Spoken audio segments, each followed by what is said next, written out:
And that brings us up to where we left off, which was we'll now talk a little bit about Buddhism and then Hinduism. So these kind of far eastern religions. They're not the same then, right? Buddhism and Hinduism are similar but different. There was a woman Buddha. Oh, I saw a man. Yeah, no, you're right. Maybe that is a photo of a woman. Well, either way, I just pulled a photo from the internet, and it was supposed to be Buddha. That's what I pulled, but maybe that's a woman. Yeah, I guess you're right. Either way, the point is, this is just a picture representing Buddhism. So Buddhism is a philosophy. They don't believe in a God, right? So it's just basically a philosophy. They have four noble truths. They have the truth of suffering.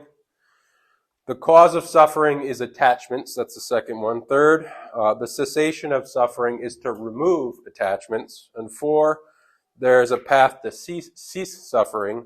Then this path is basically a list of moral actions. Things like, don't do sexual immorality, don't be violent, and so on. And they kind of have lists of moral actions. So there's good morals taught in this religion. As with most religions, they emphasize good morals. But this attachment philosophy is odd, this idea that suffering's from attachments. They have this idea that the way to nirvana is to let go of your attachments and desires. But attachments make the bonds and roots of some of our society. Our family structures and our social structures are an intricate part of our health and well-being and happiness.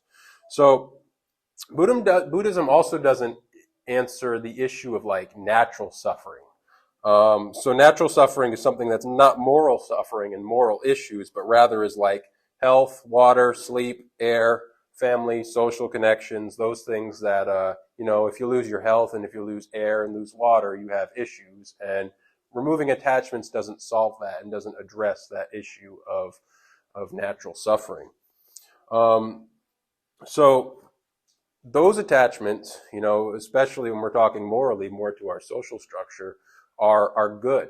Attachments to our basic needs and our social structures and our families are good attachments. So removing attachments doesn't solve all our issues. There are some, so this is a human philosophy that needs to be balanced, and it's easily off balance. And when you look at it just at a basic framework, it has issues from its very root framework.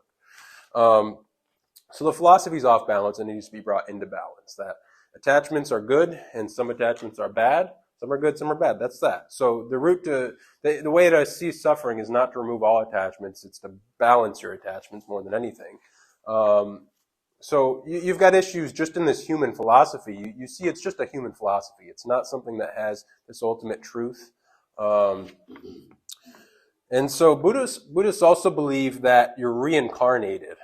Basically, you're reincarnated over and over until you reach nirvana, which is their idea of heaven. And you just have to reach this certain state of enlightenment. And I don't see any evidence for that. And there's no evidence that, you're reincarnated and there's a nirvana. Buddha also lived in the 6th century BC. So that's 600 years before Christ, right? But his biographies were written 400 to 600 years later. So when you look at the historical test, that's not very believable. And really, it's hard to say that even Buddhism was ever taught by Buddha at all, being something written 400 to 600 years after, and something that wasn't recorded at all. It was all word of mouth passed through.